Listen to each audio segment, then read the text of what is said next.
since the pandemic, everyone started using Zoom. So let me know if everything's coming through. Hear me loud and clear. Perfect. Hey, Tova, I see you there. Charnel, good to see you. All right. So basically the idea with this, just for the few of us who are hanging out here right now, the whole purpose of it is, one, this is an office hours, just kind of an open office hours. So hopefully we can get our usual crew in here so that we can have an actual discussion and walk through some things. The whole idea is just to answer some questions, freelancing questions, starting your business questions, and answer any questions from the students that are currently in the course right now. And if there's anyone who has questions who's not a part of the course and have any questions. So, but also I want to be respectful of your time. So anyone who, you know, if we don't have anything fun to talk about, if we don't have any questions, then we don't have an office hours. So looks like we got a couple more here. Doug, Andrew, Andy Malone, good to see you. Good to see you here. Okay. This is great. So you're more than welcome, folks, to put your cameras on if you want. You don't have to. I know that we've all been on those Zoom calls where, you know, your camera, your cameras are just automatically on and you feel awkward and uncomfortable. So it's totally fine if you don't want to. I am fine on camera, so I will be the one to facilitate this. So for the new folks here, Andrew, Doug, good to see you. Basically, we're just going to have a usual office hours, but it's more of an open office hour. So if people pop in here, I'll be letting people in. It's going to be open office hours like we usually do, but this time, anyone has any questions from outside of the program, they're here to kind of join in and ask any questions. And then we thought we'd use Zoom just to try it. It might be a great idea or it might be a total disaster, but we'll see. Hey, Parker, looks like you've made it in here. Good to see you. You probably got my email just now and clicked through. Or maybe it's Parker's your last name, Homer is your first name. Let me know if I'm getting this wrong.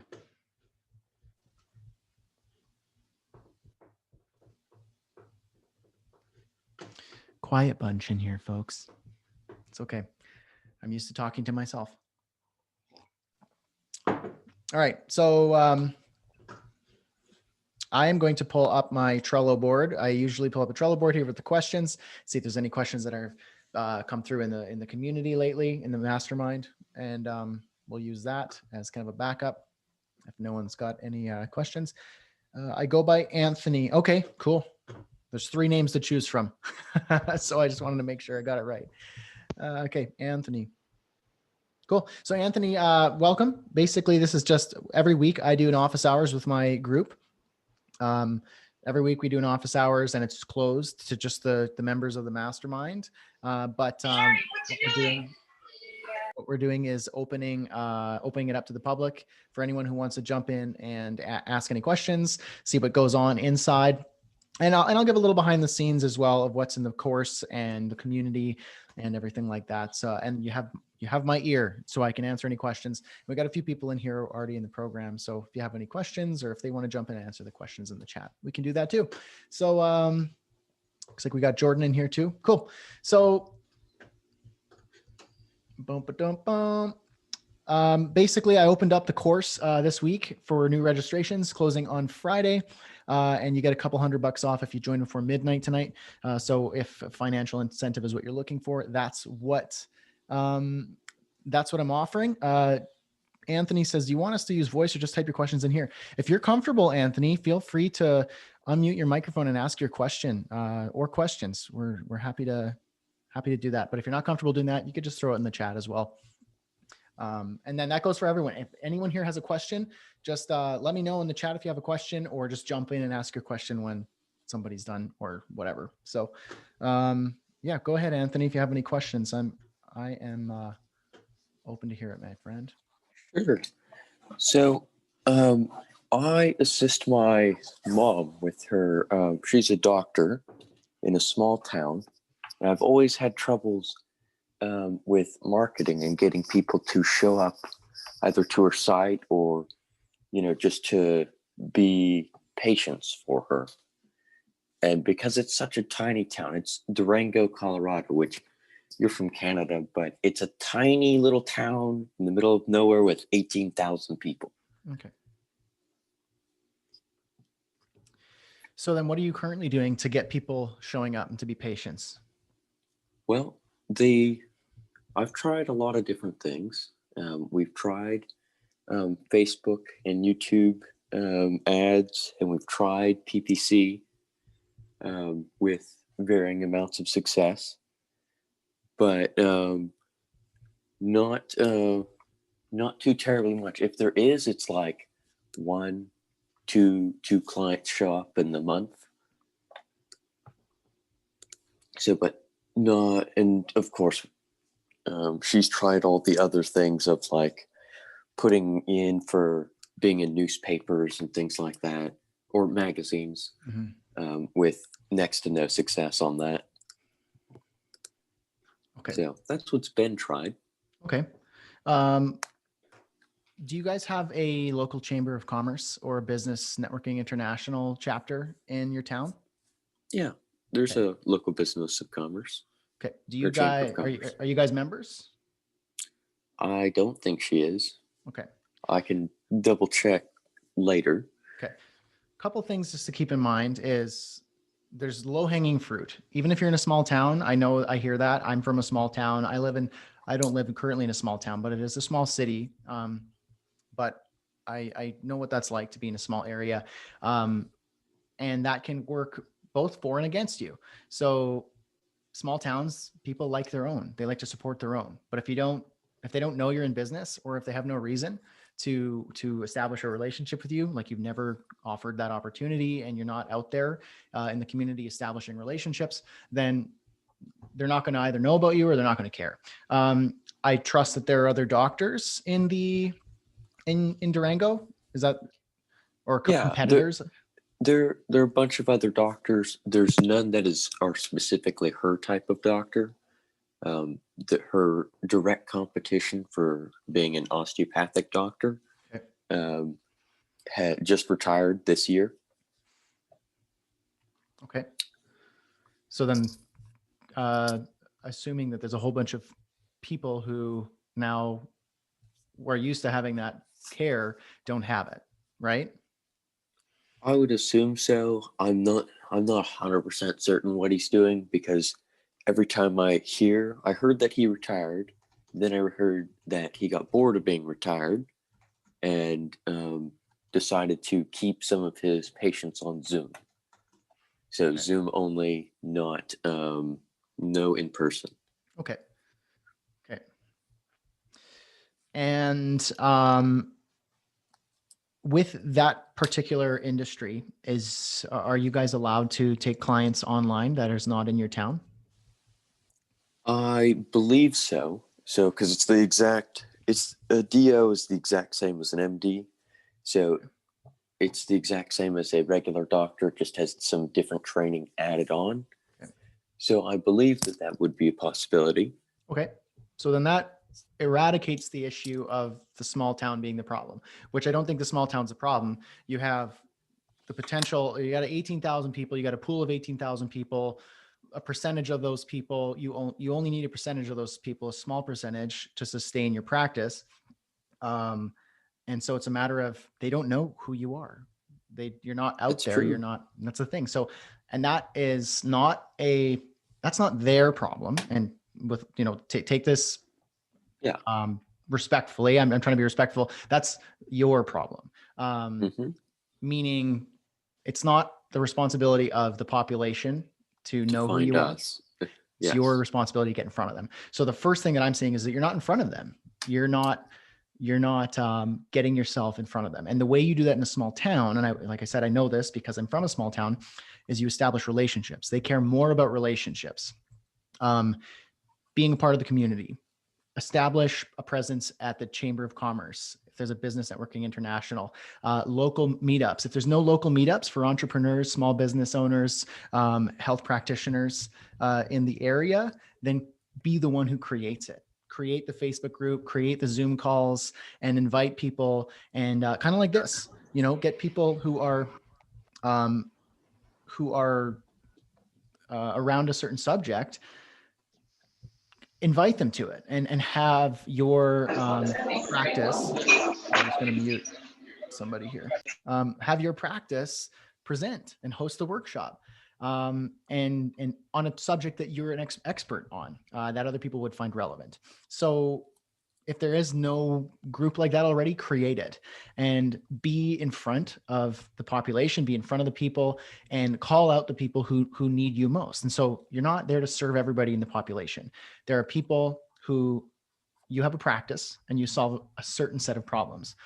And there are a certain group of people who have those problems. So your job is to get in front of those people and to speak to them through your marketing, through your relationship building, I know right now, we're not really doing in-person, events and such, but they've all switched to virtual. It's not like they've vanished. That's true. Now they're virtual.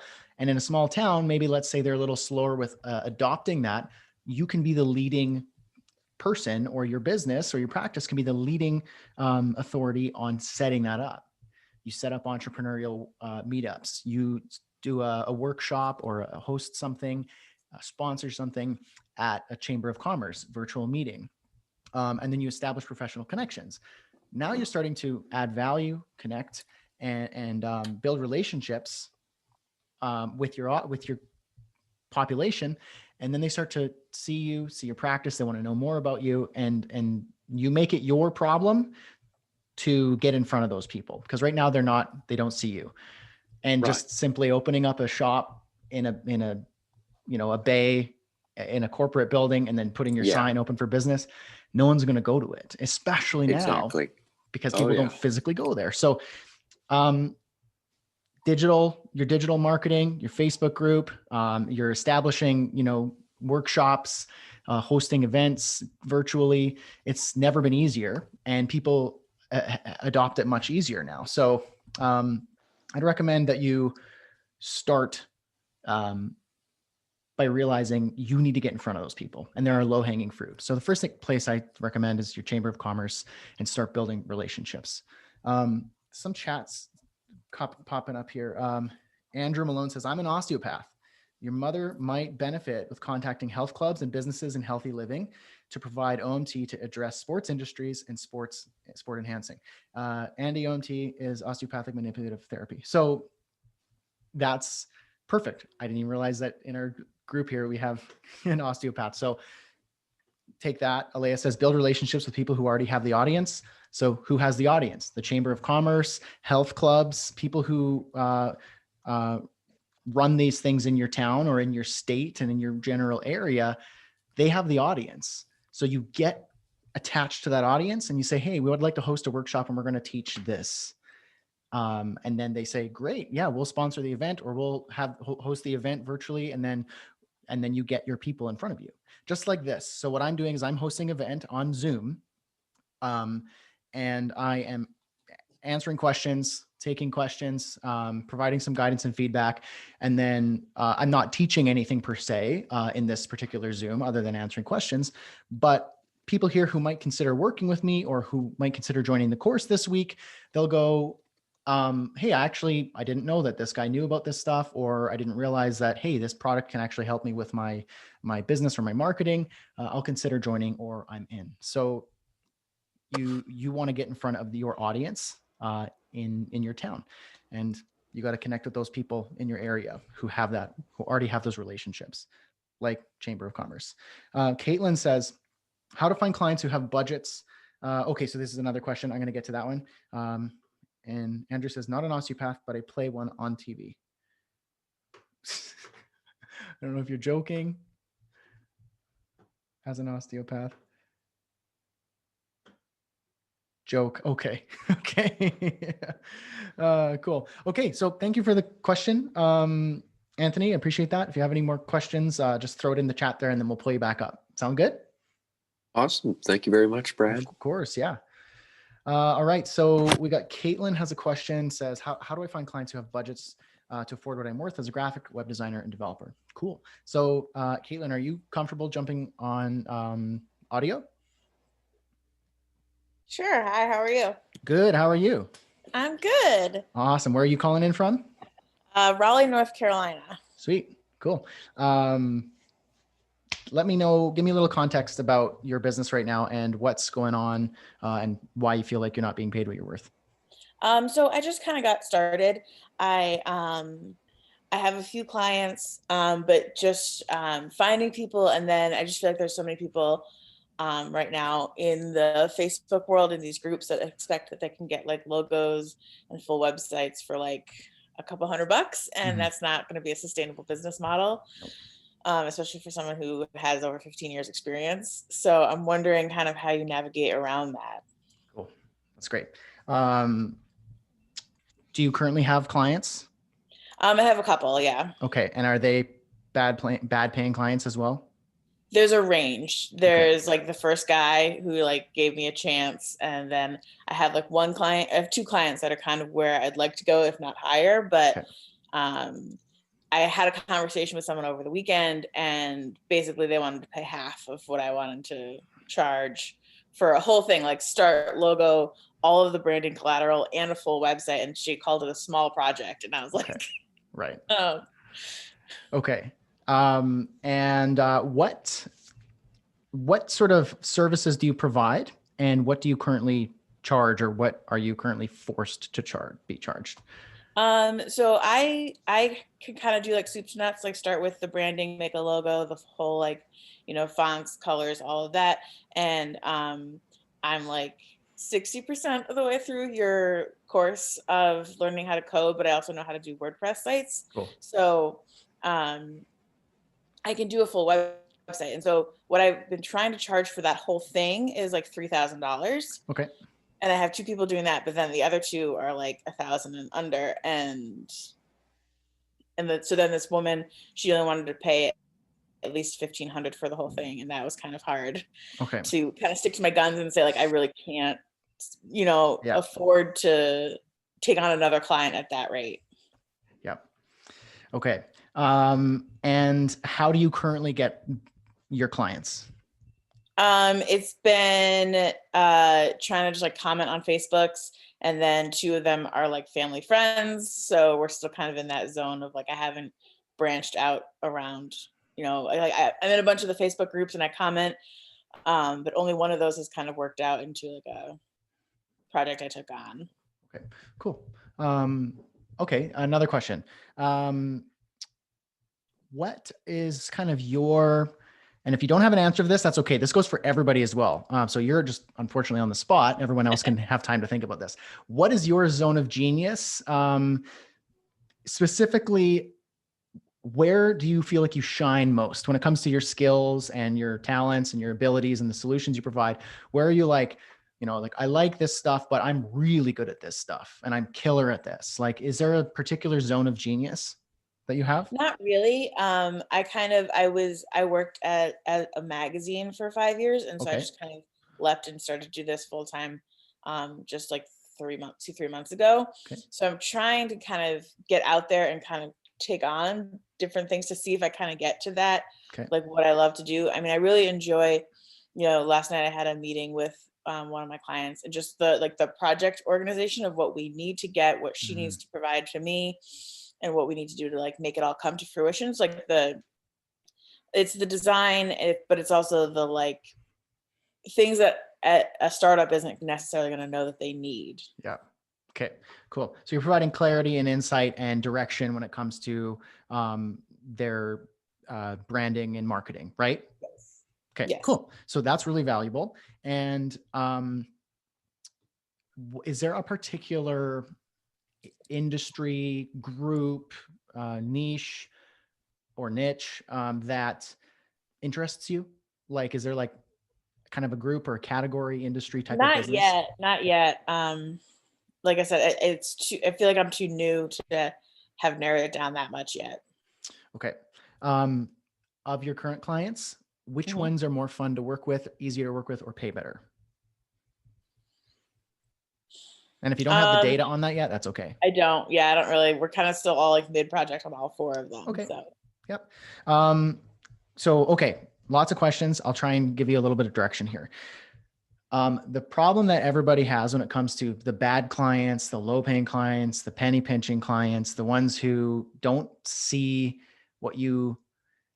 they take what your offer is and then they try and squeeze everything out of you for that budget or cut that budget and still get what you promised. Mhm. So there's a couple things here. A lot of new freelancers think that's how it works and that's how you start. That's how you cut your teeth. And fair enough. I did that. Probably most of the freelancers in the house have done that as well. But the problem is you don't actually have to start there. And what's happening there is you're swimming in the wrong pond. That's a big pond of general web design, general marketing, and general freelancers who are offering general services and nothing specific. And the people who swim in that general pool or pond, so it's highly competitive, but the clients who are in that, they don't actually value solutions. They're not looking for solutions. They're just looking for cheap, one-off, low-priced services. So they're just buying hired guns and commodities. People who they don't care about the person. So a commodity is like anything or anyone can provide that service, and the lower the price, the better. So they're just going to end up going to Upwork or Fiverr or whatever, and they can get a decent whatever for cheap. So that leaves you in a position where you're like, oh, I can't charge those rates, and that's not possible for me. And I can't get that volume of clients in order to meet my income goals. So in that pool, it's cutthroat. It's a race to the bottom. And it's where a lot of freelancers think, well, I'm not worthy to go to like a more specific, higher quality pond. And so therefore they suffer in this area for way too long. And then maybe they open their eyes and go to a different pond, or they just fizzle out because it's too hard.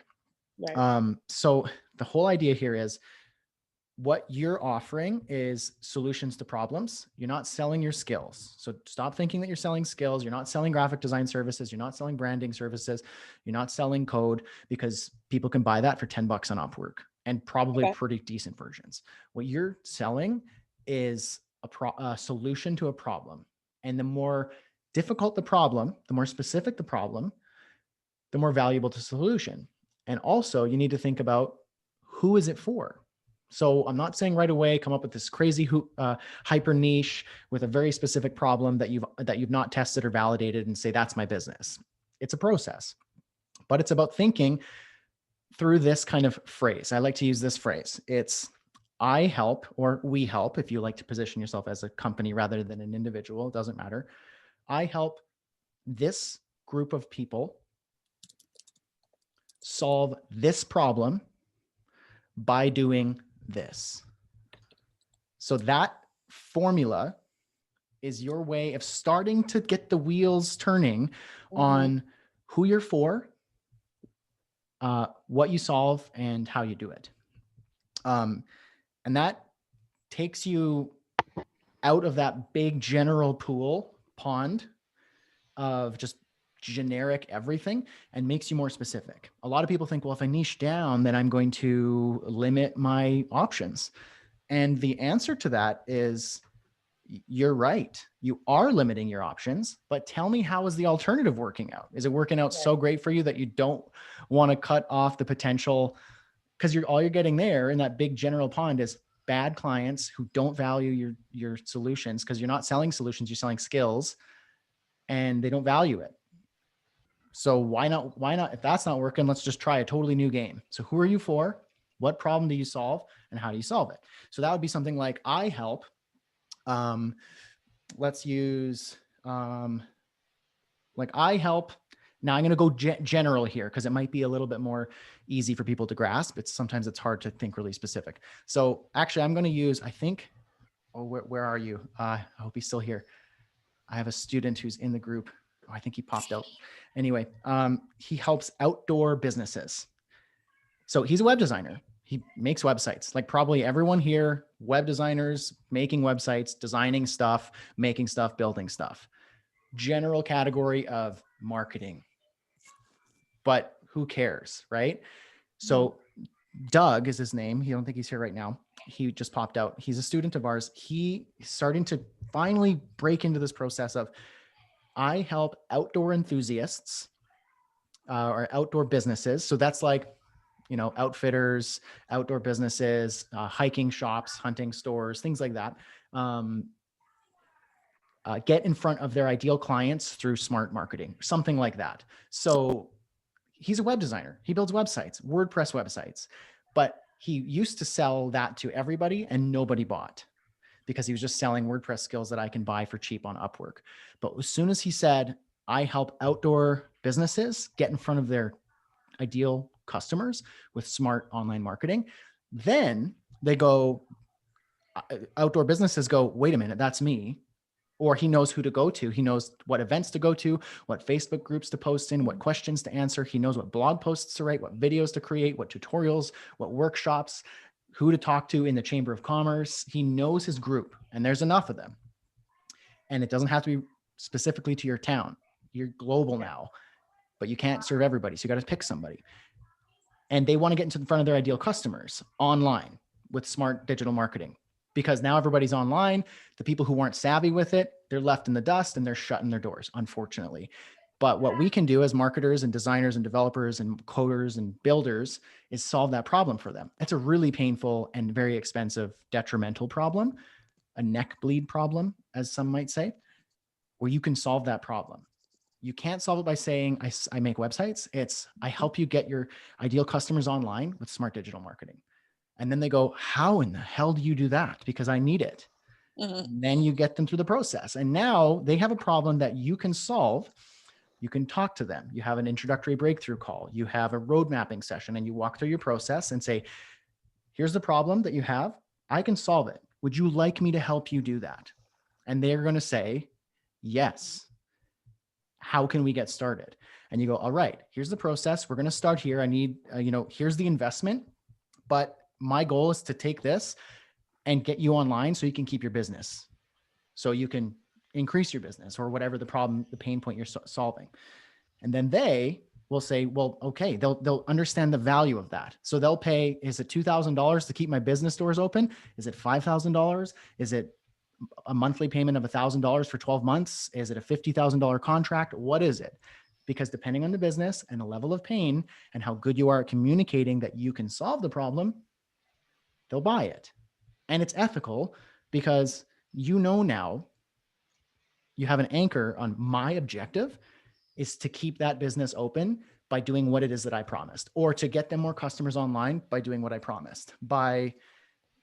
You get the idea here. Yeah. And so for you to bring it right back home here, think about that phrase. And that's for everybody here. I help these people. So that would be audience, industry, group.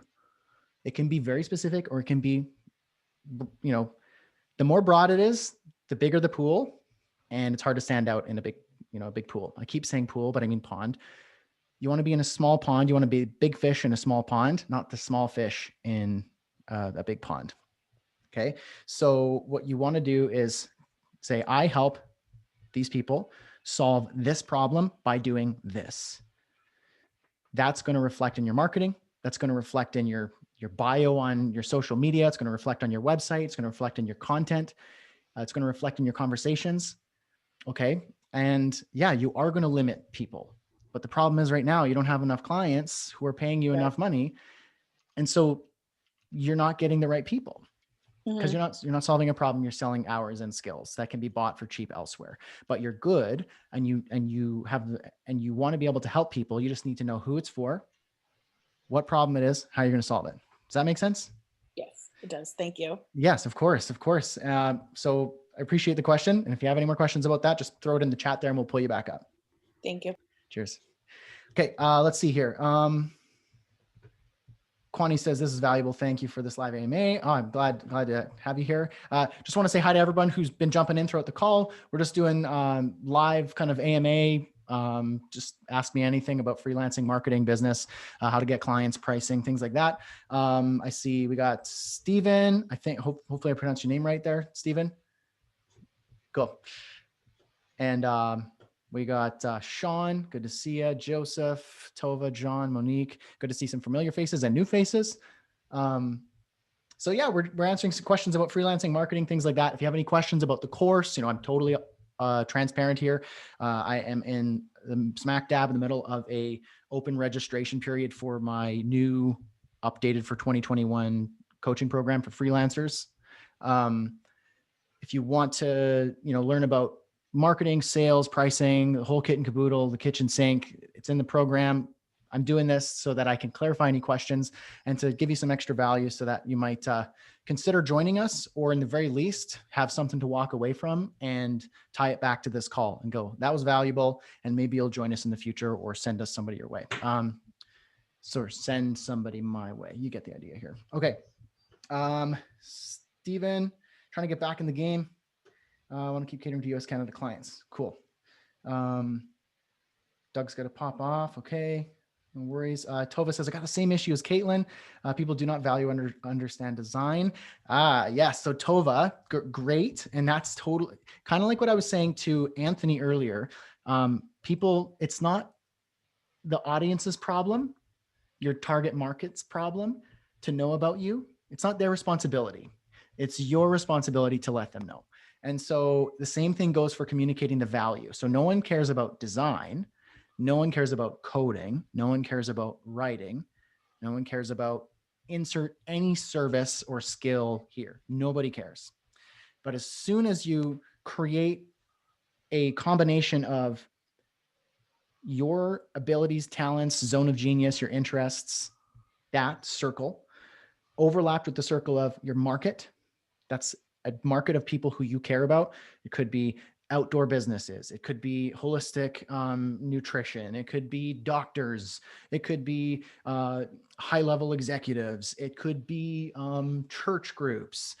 It could be food bloggers. I mean, like, the world is your oyster here. You get to pick. And then it's a matter of getting in front of them. So you got your interests and abilities, okay? But the problem is every freelancer, or most, the ones at least who struggle, are the people who just say, I am a web designer. I'm talented at HTML and I got 80% skills in Photoshop and blah, blah, blah. Who cares? Nobody cares, because you're not talking to anyone. You're talking to yourself in like a big, busy marketplace. Hey, hire me. I'm a really good web designer, or I'm a new web designer and I'll work for cheap. So does this guy and that girl and that one and that one and that one and that one and that one. Why would I choose you? They don't got an answer. So have an answer. It's like, because I help outdoor businesses. What do you help them do? That's a little bit better. My friend here has an outdoor business. Why do you matter? I help them get their headache. Oh, someone's yelling at me. No, sorry. No worries. Sorry, I just muted you there just while I was chatting. Feel free to throw your chat your question in the chat and we'll pull you up. So I lost my train of thought. Sorry. Okay, so we got your interests, your abilities, outdoor businesses. Why do you matter to me? Says the outdoor business owner. Because I help you take your in-store retail products and bring them online and help you sell them so that you can keep your business going, sell to an international marketplace, and grow. In this time where businesses are doing this, I can help you go. So you get the idea here. So I hope, Tova, I kind of went on a little tangent there, but I hope that our chat there, the discussion that I just had with Caitlin, helps clarify a few things. It's not, design in and of itself is not valuable. Design for a group of people who struggle with this particular problem, and using your tool belt that happens to have design in it to solve the problem, that's valuable. Just think about this. I always use this metaphor, and forgive me if you've heard it before. My students will have definitely heard me say this before, but I'll take this opportunity to say it again.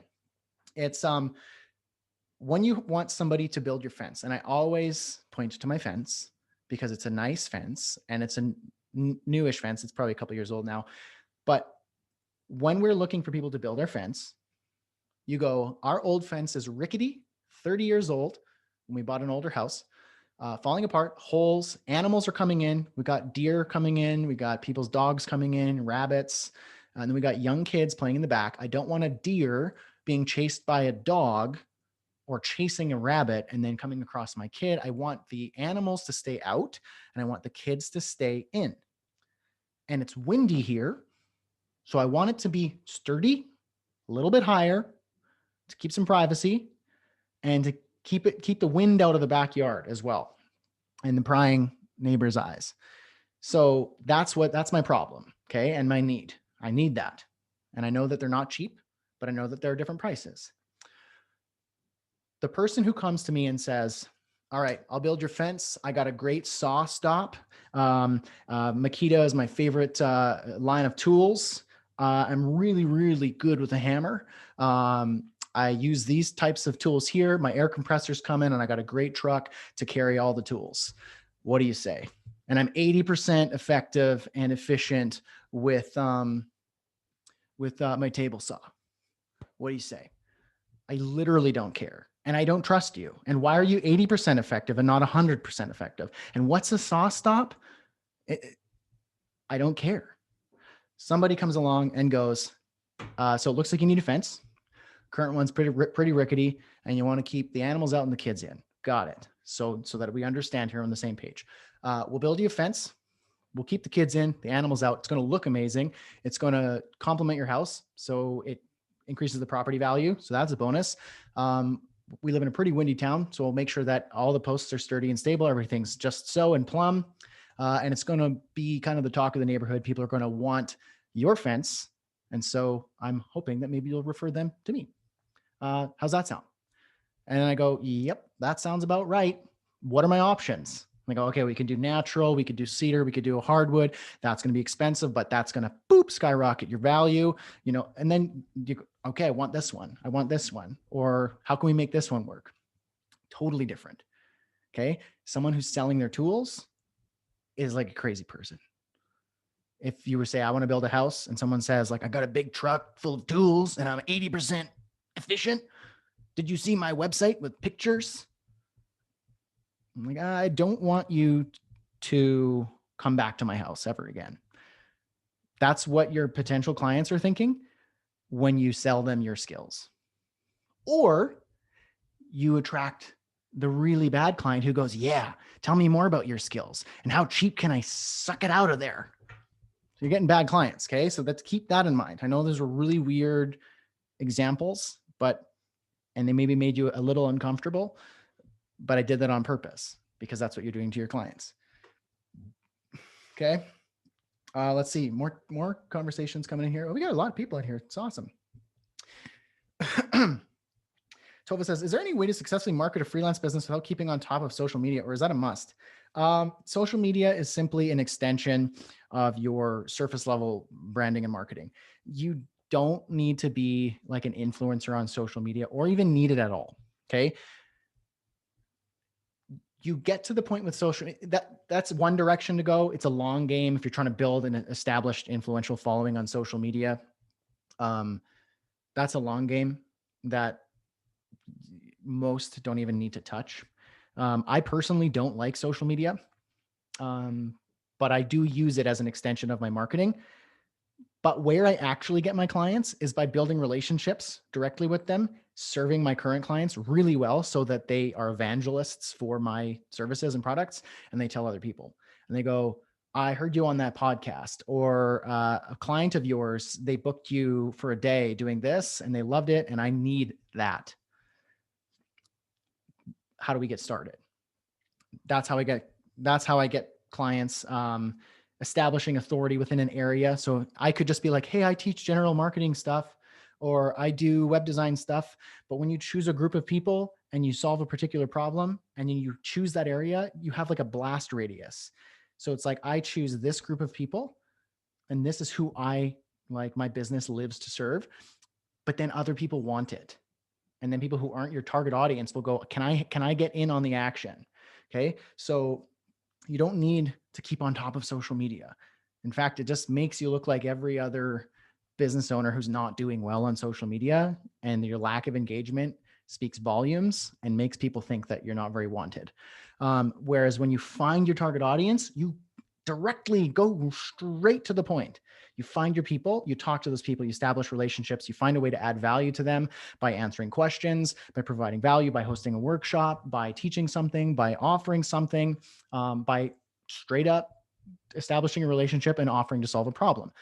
You get your first clients through your immediate network, and then from referrals from that immediate network, and then you start to grow momentum and a snowball effect. Social media is just an extension of the brand. Once you've got that dialed in, the nucleus of your business is who you are, who you're for, and what you solve, and then why that matters. Finding your immediate group of people who you can serve, building a network, building established trust and relationships, and then resonating outward from that inside nucleus. And then these little extensions like social media, content marketing, doing webinars, taking out ads digitally and offline. Those are just extensions of what's working. But if you don't have what's working, then blasting stuff on social media is only going to amplify what's not working, and it's going to look really bad. Does that make sense? Probably a sigh of relief for a lot of you thinking that, I don't need to be a social media guru. Joseph has a question. Please post your question. We're going to pull you up. I've got a couple more people here that I want to make sure I'm addressing. And let me know, folks, if this is resonating, if this is helpful, because I'm happy to answer these questions and to bring you up on the screen and answer your questions as well.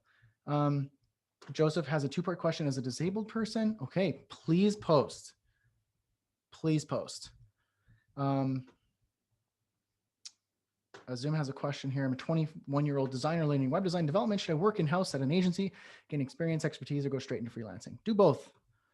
If you're just starting and you're not comfortable to get started and you don't have a very specific audience and problem that they suffer with and you can solve that, do both. Get some income from working at an agency and then side hustle. Build up some clients, build up some momentum, build up some confidence, get client 1, 2, 3, and 4, and then build up that momentum. You can do whatever you want. But if you're entering the marketplace as a general freelancer and putting all your eggs in that basket, it's not going to work. It might, but it's probably not going to work. Get something going, get some income coming. If that's the way you want to go, especially if you're young, 21, you're fresh, you got lots of time on your side. Get some experience and some income and side hustle. Get some clients, find your area, find your group, find your people, find their problem and solve that problem better than anyone else. Okay.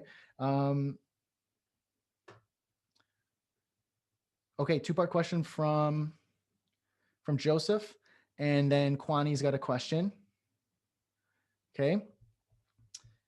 And then before we jump into those, Alea says, all I do on social is answer questions. This establishes me as an authority in my field and bring clients to me.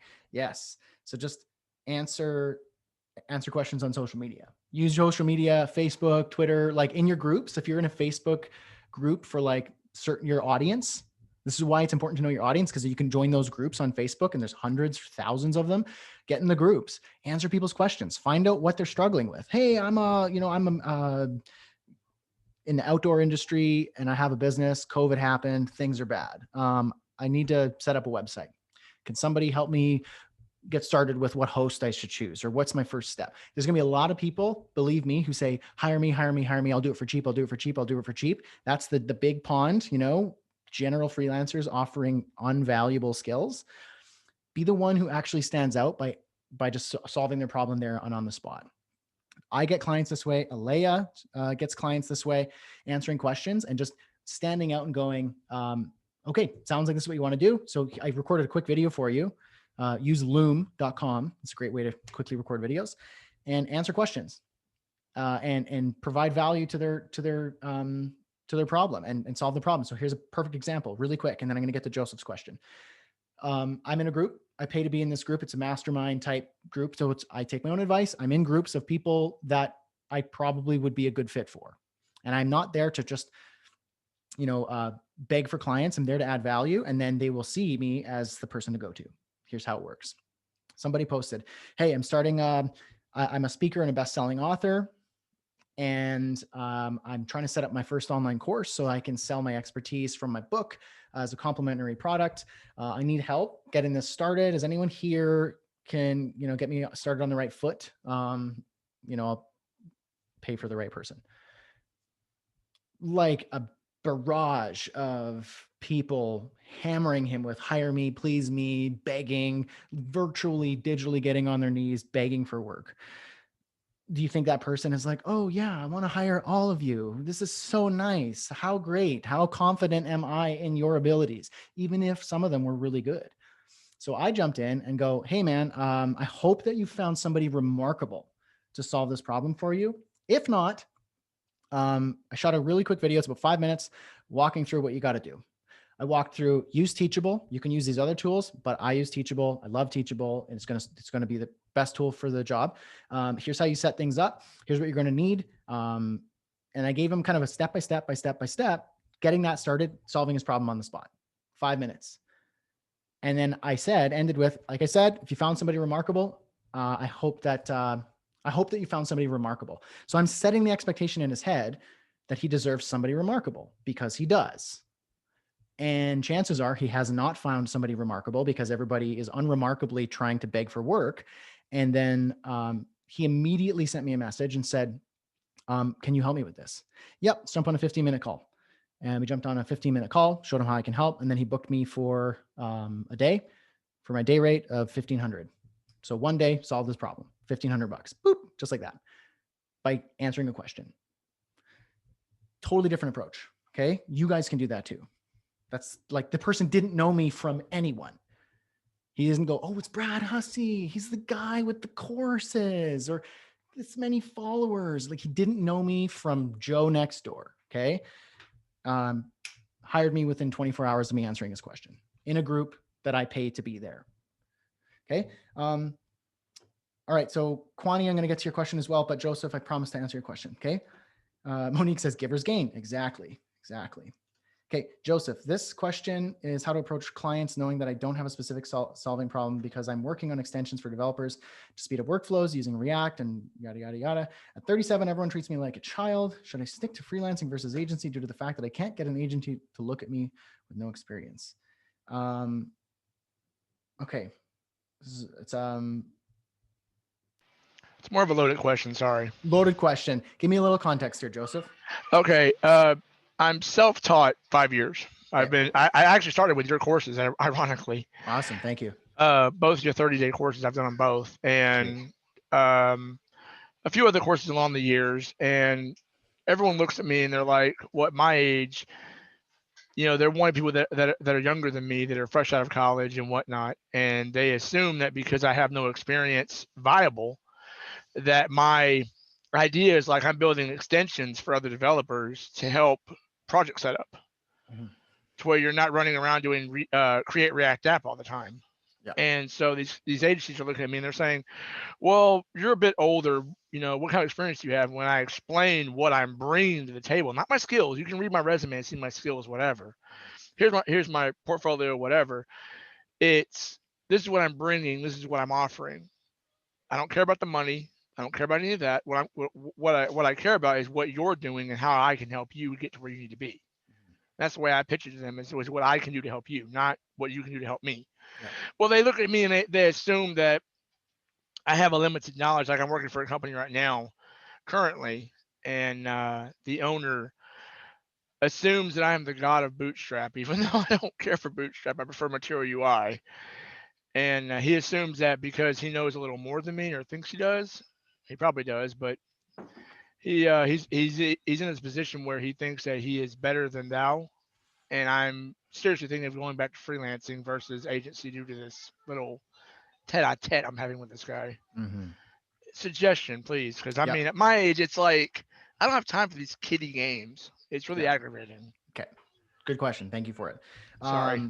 No, it's good. I appreciate it. I think there's probably a lot of people here who can resonate as well. So first of all, value does not know age. Some of the most amazing people in this world only started to shine when they were well into their 40s, 50s, 60s.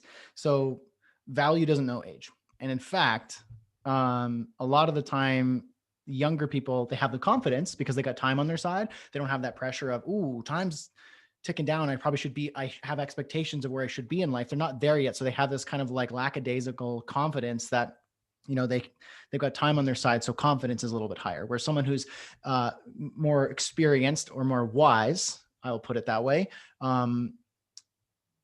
they don't have that same confidence because maybe they have less of the time to find their thing and to establish something new and to create something big. So first of all, value doesn't know age. And a lot of the time the young folks, especially like these as a millennial myself, I'll speak to this, creating agencies and thinking they know it and thinking that they know how this works and how the game works. They've got the confidence and maybe they have a little business. They've had a little streak of success. So they're kind of overly cocky.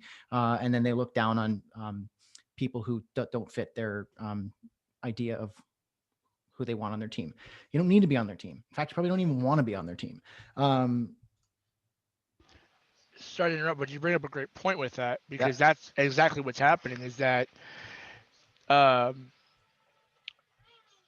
it's sad to say, and you're probably going to thump me for this one as much as everybody else is, I'm actually being disabled. Okay. I'm on disability, but I'm actually a non-paid intern. Okay. And I'm giving up 40 hours a week of my own time. Okay. Yeah, I got something to say about that.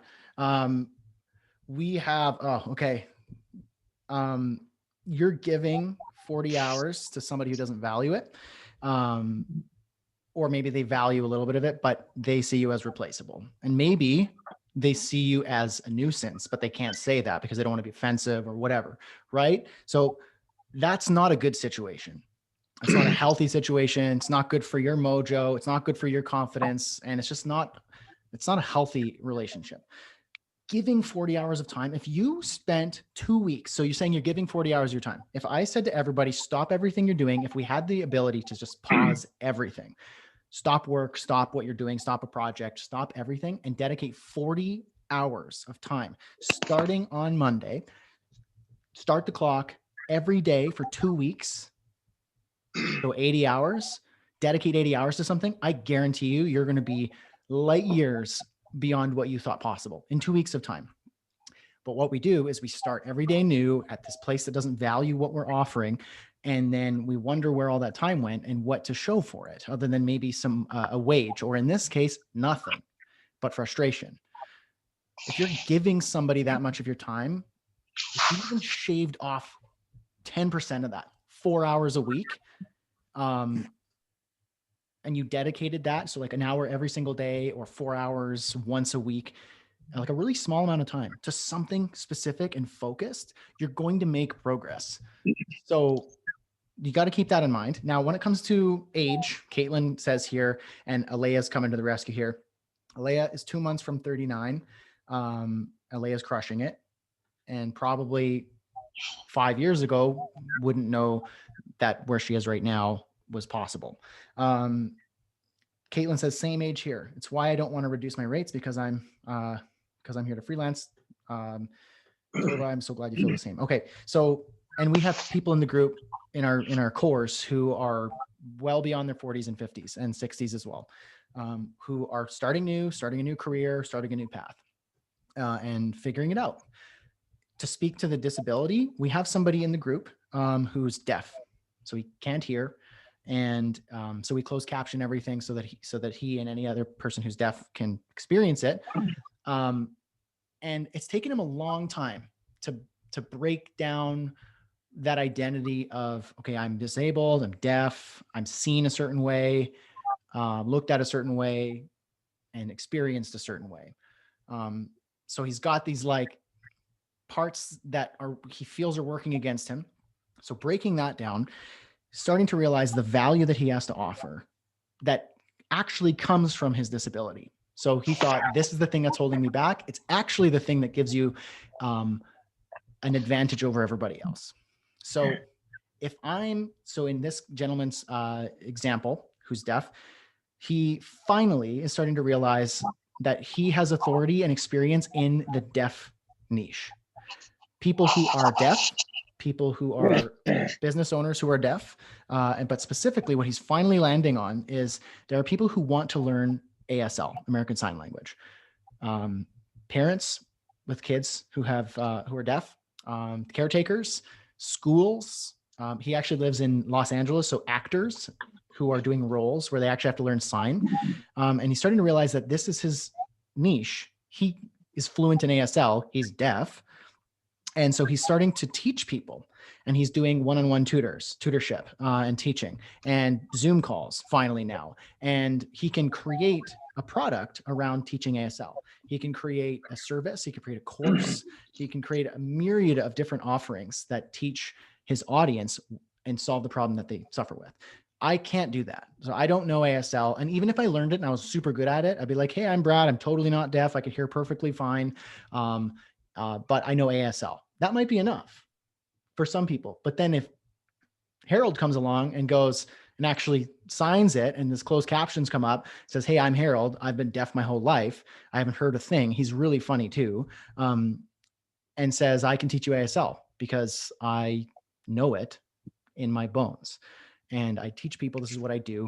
If you want to be able to learn ASL so you can communicate with your child, so that you can take that role, so that you can help your children as a caregiver or whatever, join my email list. We'll give you like the first 10 signs to learn. After that, I'm going to offer you a course to join so I can teach you and a group of other people.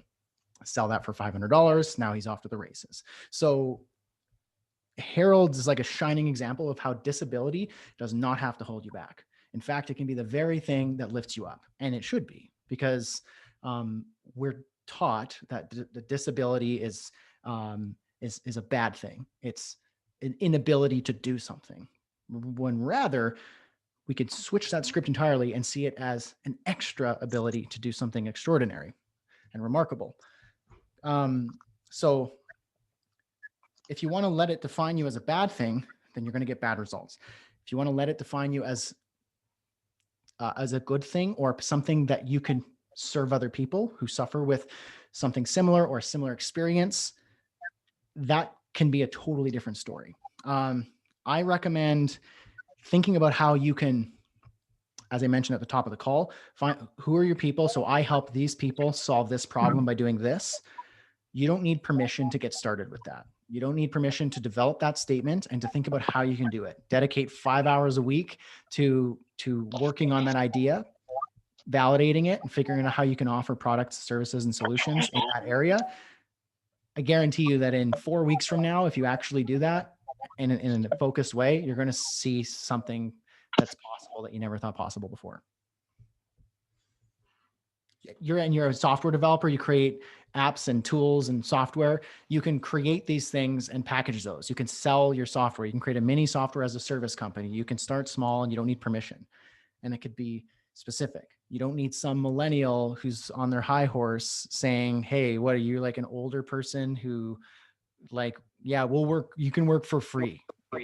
You know, so I don't want that for you, because you've got value to add. I appreciate that. I mean, most people don't look at it like that. And you kind of made me think for a minute how I can turn my disability around, because there's a lot of people that have my problem and it's not so simple. I mean, Harold's problem is ridiculously, I mean, he's turned that around, awesomely. I'm hoping to do something similar, because my goal, I want to actually build things that help other developers, because I know even you as a developer, you get tired of rewriting the same thing over and over and over again. Yeah. That's just my thing.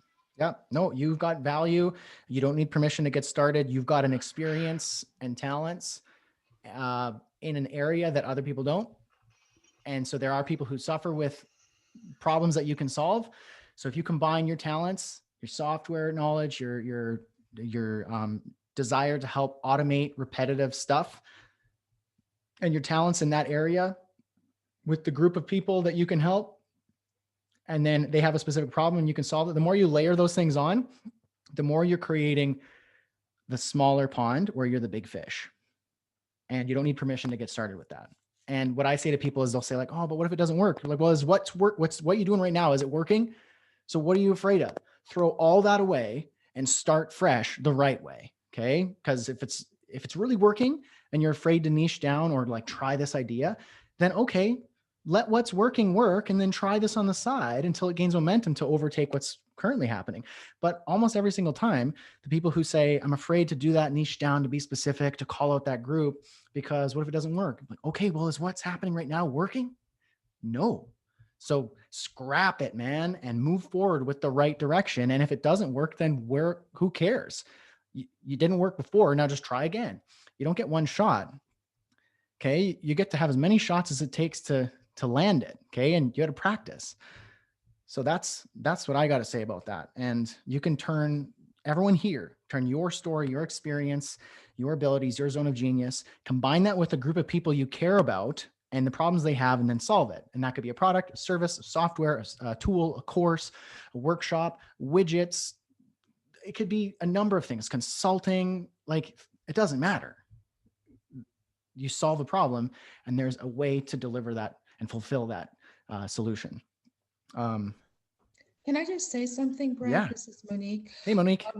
Hi. I just wanted to say to everybody here on the call, I've been in Brad's course for a couple of years now, and like Joseph, I found him years ago through, I think it was an Udemy course, and he was teaching something on Bootstrap. And I was really struck by his method of teaching. It was just very clear, straightforward.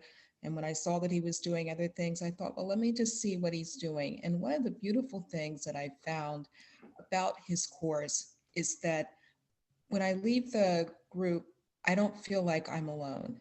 There are other people that are experiencing the exact same problem that I'm having. We're not working in the same area, but we all have the same doubts, the fears, the frustrations. Am I thinking about doing this right? Am I doing it the right way? And sometimes just knowing, gosh, she feels like that too. Okay, it's not just me. I'm not going crazy. It can do wonders for your psyche when you're trying to solve the problem. Make the list of what it is that you're trying to solve and just itemize it, as Brad's mentioned, and join the group and, just pick one thing at a time. If it works, great. If it doesn't, don't think of it as a failure. You learned that something doesn't work. And for people that are worried about being 31 or 32, trust me, age is just a number. It's nothing at all. It's nothing to be concerned with at all. But I would just encourage you, don't give up, persevere. If you get one thing out of the group, that's better than getting nothing. And I'm happy to be a part of the group, and I've met some wonderful people along the way, and it's really been a game changer for me. So stay encouraged and don't give up. That's really kind of you. I really appreciate that, Monique. That's so well, awesome. I only speak the truth, and you know that. Yep. So Yep. I only speak the truth, but you can start on one path and think, this is exactly what I want to do.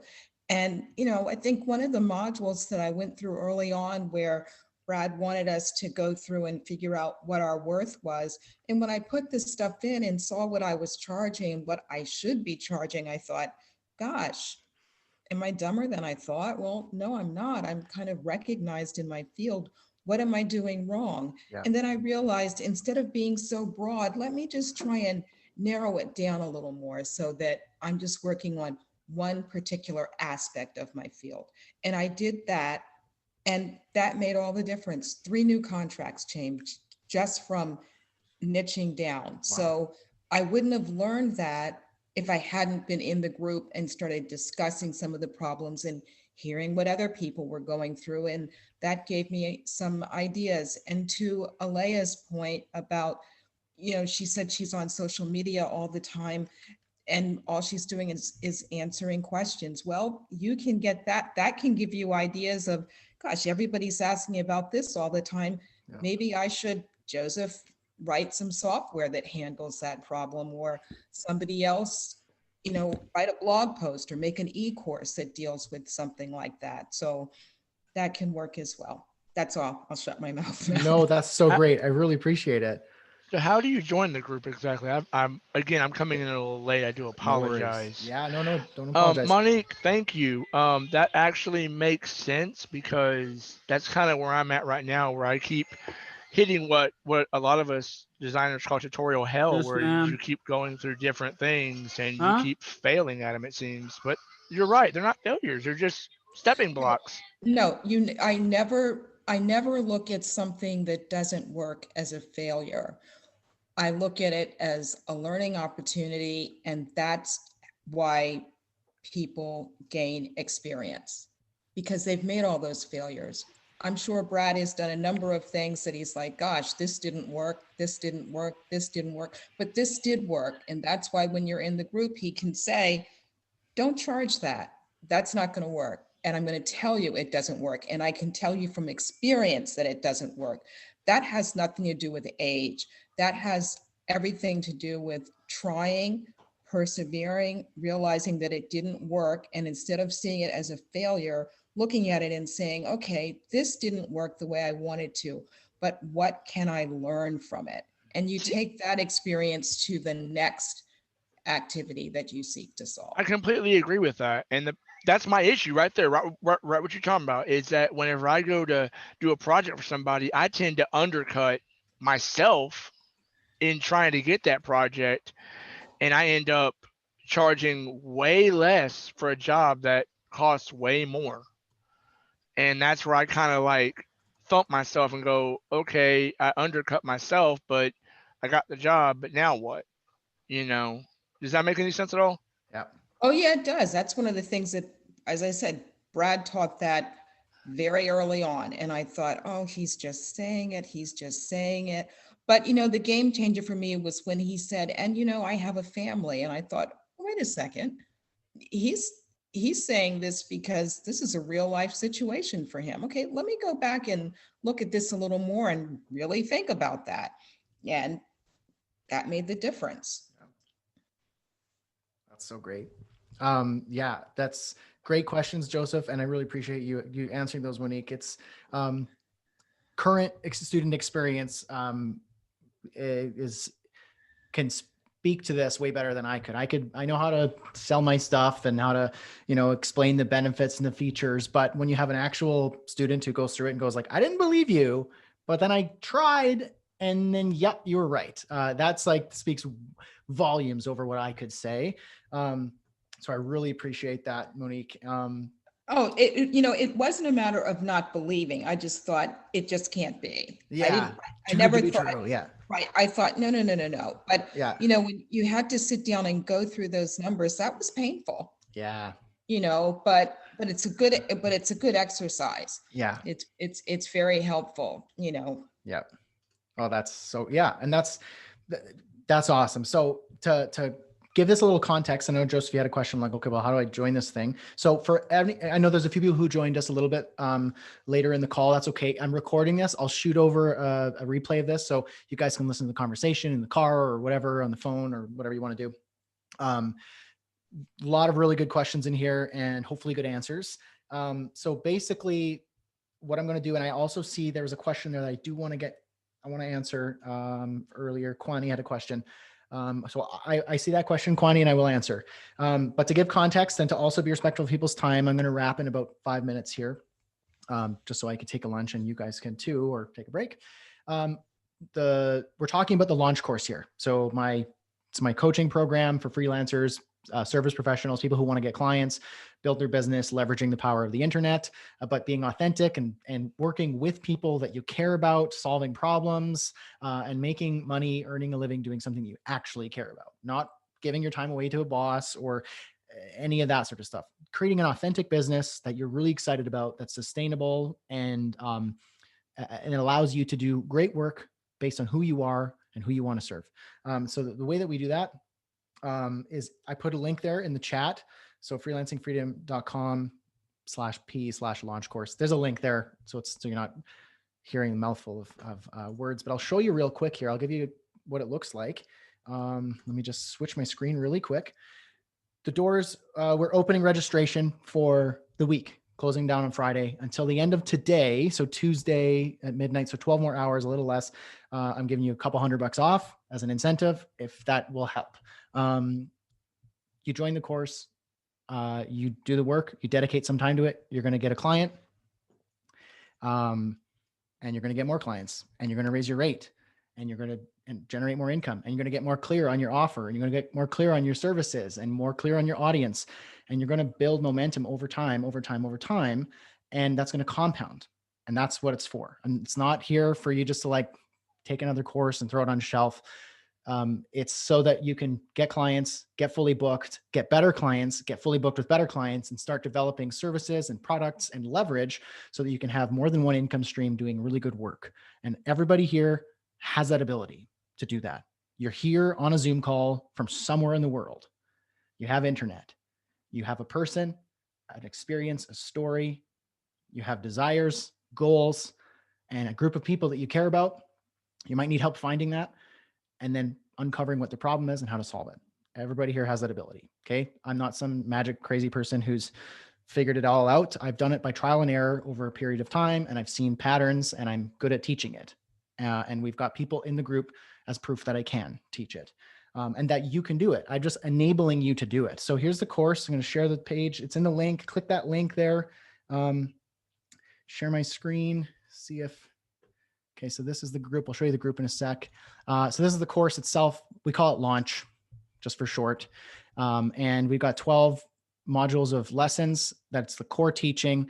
And it's all about everything we talked about. You know, the mindset of switching from the rogue employee to undercharging and feeling like you're not worth doing this, and rewiring the entire thinking process of who you are, why you're here, your vision, your mission, your principles, and how kind of boosting that confidence in a purposeful way so that you could do something with it, and how to craft a business based around your life and your person. Each module, building blocks. You work on it, you dedicate a couple hours a week, maybe 5 hours a week to going through it, to learning and to applying. Every module, you apply something. It's not here, listen to me talk for a while and then thank you for listening to me. It's here's a concept, do something with it. If you don't do something with it, then you're not going to get anything from it. Scheduling and planning. A lot of us are working. We've got jobs. We're giving our time away for free. We've got families, and we've got a little bit of time left over. I'm helping you take that leftover time, package it into something, and work on your business. And if you've got full time, you're laid off, you don't have a job, great. Now we can really focus. How do you use that time wisely? Niching, positioning, who's your audience, who are your people, how do you find them? I talked a lot about finding your people and your audience. This is how you do it right here. Building an offer to solve a problem. You're not selling your skills. I don't care that you have this saw and this tool and this hammer and 80% efficiency in that. I do not care, nor do your clients. What I do care about is if you can solve my problem. And if your clients have a neck bleed problem, really bad problem, and you can fix that now and moving forward, then you're going to be booked solid nonstop. Okay. Pricing. How do you price? Monique talked a lot about pricing. Charging the value of your services. The phrase goes around a lot, charge what you're worth. People resonate with that. Your worth is infinite. Okay. That's what I believe. But the value of your services, that's what I want you to figure out. What are your services and what is the value of your solutions? What is that worth? And how do we get you to create a solution that is very valuable? And how do you pitch that? How do you sell it? How do you present it? Marketing, funnels, using things like social media, email marketing, content marketing, SEO, all that sort of stuff. We talk about the actual practical application. Growing, how do you grow? How do you scale? How do you take what you're learning and put it into, how do you take your business and formulate an actual business out of it? The systems, design, branding. How do we take your website and turn it into something that actually looks professional? I'm a web designer. You probably all know that. So I care about nice typography, nice design, nice branding, nice consistency. And it's not going to make or break your business, but what it will do is it will attract either bad clients or good clients. Okay. And so we talk about that. Sales, how do you sell using the internet? Sales letters, copywriting, video sales letters, all that sort of stuff. We cover it. Systems, productizing, creating a product, like a tool, an app, software as a service, a course, a workshop, a book, any of that, and then hiring a team. So all of that is in here, high quality video, like no stone left unturned, and everything is applicable on a week by week basis. Excuse me, you get access to the group. This is where I hang out. This is where everybody in the group hangs out. Everyone who cares about their business and moving forward, they're here. They're here all the time. And this is your group. So Monique said, like, I don't feel alone when I leave a call, when I leave in office hours, when I learn a lesson. I don't feel alone. I got like people there. So these are your people. This is your network. This is your freelance family. We call it the FFA fam, the Freelancing Freedom family. And they're here to help you, to hold you accountable, to collaborate with you, to send you referrals, to work together, to complement your services and products. We've had people send clients to one another, build lasting relationships. We've had people give feedback, rewrite things, redesign things. Like, you're not going to get this in some crappy Facebook group from some random freelancing course that you're going to find. I pride myself on this being the best community for work from home freelancers and service providers. And I'm working every day to make this even better. I post in here, you got access to me, send me a message. You go, hey, Brad, here's Brad right here. Send me a message.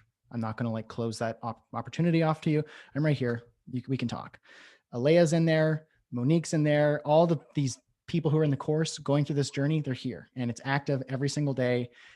We got events. We do workshops. We do weekly office hours like this, but closed to the group only. We give you feedback. We record everything that we do in terms of office hours. It's all there. I won't like throw everything at you. I won't throw the book at you with what we've got. It's simply, in my opinion, the best thing I could possibly create for creatives, coders, consultants, and coaches who want to get clients and make a living doing work that they love, by leveraging the internet and honesty and integrity. Okay. So go to freelancingfreedom.com/p/launch-course. The link is in the chat. I'll post it again. It's right here. You can read it, but if I've convinced you, just click ready to join. You're probably curious about price. You'll make that money back with your first client. And then you'll make that money 10 times back with next clients. And then you'll look back and go, I can't believe I got away with only paying that. So it's till midnight tonight. You could join for one flat payment of $800. And that's like hugely discounted. So in the past, this has been a $2,000 enrollment fee. COVID happened. People got scared. I still want to help people. So I had to cut that. So we're at $1,000, $800 till midnight tonight. I think that's fair. It's almost silly, but that's what it is. Or if you want to do a payment plan, 6 payments of $160, again, you'll make that money back. So if you don't get a client, if you do what I tell you in the program and you actually work at this and you don't get a client, we will give you your money back because we failed you. I'm confident that we won't fail you because you're going to show up. You're going to have fire lit under your butt because you've invested something. You give some time and you get out what you put in. So you're going to make this money back. No probs. And if you don't, and it's because, and you've tried and it's not working, well, then I failed you and I don't need your money. And nor do I want your money, nor do I deserve your money. So until midnight tonight, you got less than 12 hours to take advantage of this. And also, if you join before midnight, so you get the discount, but you also get a free website audit. So you'll, whether right away or a few months down the line when you're more ready, send us your website, send me your website, and I'll do an exhaustive audit as I would do for a client. Look at your website, give you feedback, tweak things, and show you what needs to change from your messaging to your design, to your copywriting, to your typography, to the functionality, the page speed, everything that I can do to help you make that better. We'll record that and we'll send that to you so that you can have the best possible marketing website you can for your services. Caitlin says, so this is mostly tailored to a web design freelancer. I've seen so many courses on freelancing, but this seems more targeted. It's targeted to the web designer in the sense that I'm a web designer, but we've got copywriters, we've got authors, we've got YouTubers, we've got consultants, we've got human resources people. We've got people who, the through line here, Caitlin, is the client-based business, but specifically, it's if we want to layer it on a little bit more, so you want to ask me who I'm for, who my people are. So client-based business owners, it's a little bit broad. Creative, purpose-driven business owners, people who want to build a business so that they can be sustainable, provide for their family, and are generally creative in nature. So that's writers, copywriters, designers, graphic designers, web designers, and web developers too. Web developers don't think that they're creative, but you're writing poetry in just the form of code. And then you need to get creative on how you're going to sell that. Okay.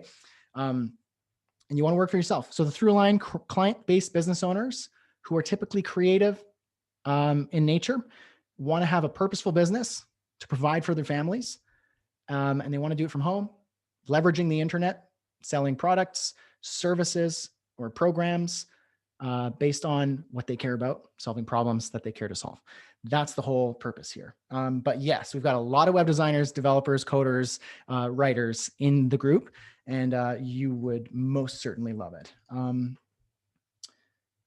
Joseph, thanks. Do you accept PayPal? Yes, Patrick, we do accept PayPal and the full pay. There's no PayPal for the payment plan. That's just the payment provider doesn't do it that way. But yeah, we accept PayPal. You just click on that link.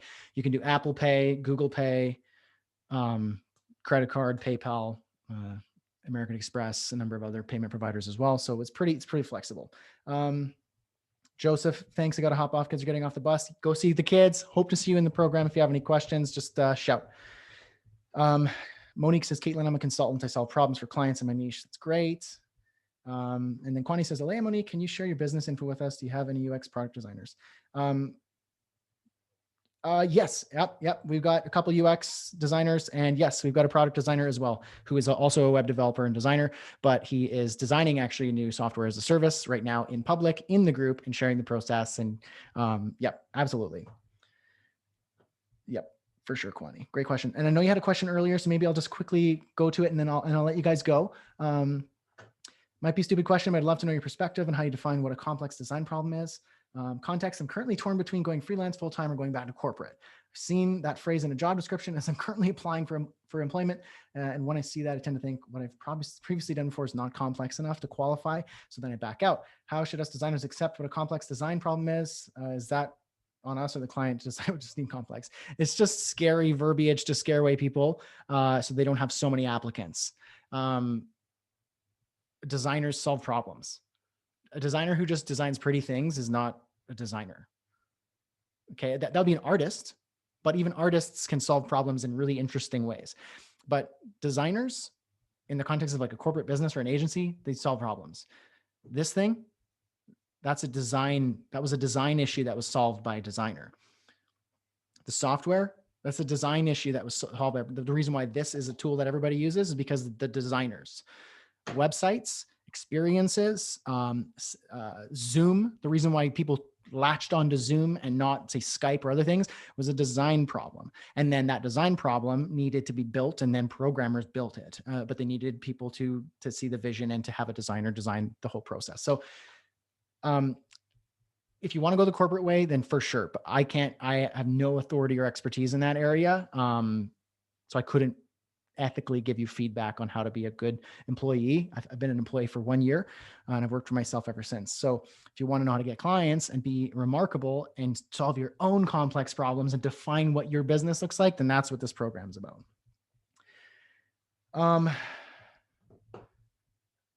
Okay. Kwani says, right, nodding, I left the agency because I felt it didn't align with my future. Yes, absolutely. So I hope that answered your question there. So yeah, folks, that's what I got for you. I hope this was a valuable Q&A. Ask me anything. I might do another one on Thursday for anyone who might not have been able to show up, but everything's here on the page. The link one more time, I'll put it in the chat. You get a discount before midnight tonight and the bonus of me auditing your website. And Alea, yeah, to give context, she's the business manager and the community manager in the program. So she's in there as well for help, accountability, feedback, Q&A. So check out the page here. If you want some more information, all the details are here, what you get, everything in the modules, extras you get, the guarantee, everything's there. And if you want to join, you can join today before midnight, get the bonus for the website audit. And you can join for one payment of 800 or 6 payments of 160, all of which you'll make back with your first client or a couple clients. And then we're in the business to help you grow yours, not to get one client. So I hear my son actually yelling. He's back from school, and I should probably get going. So thank you, folks. I really appreciate you. And if you have any questions, just send us a message. Otherwise, I hope you have a great day. Cheers. God bless. And we'll catch you next time. All right. Bye-bye.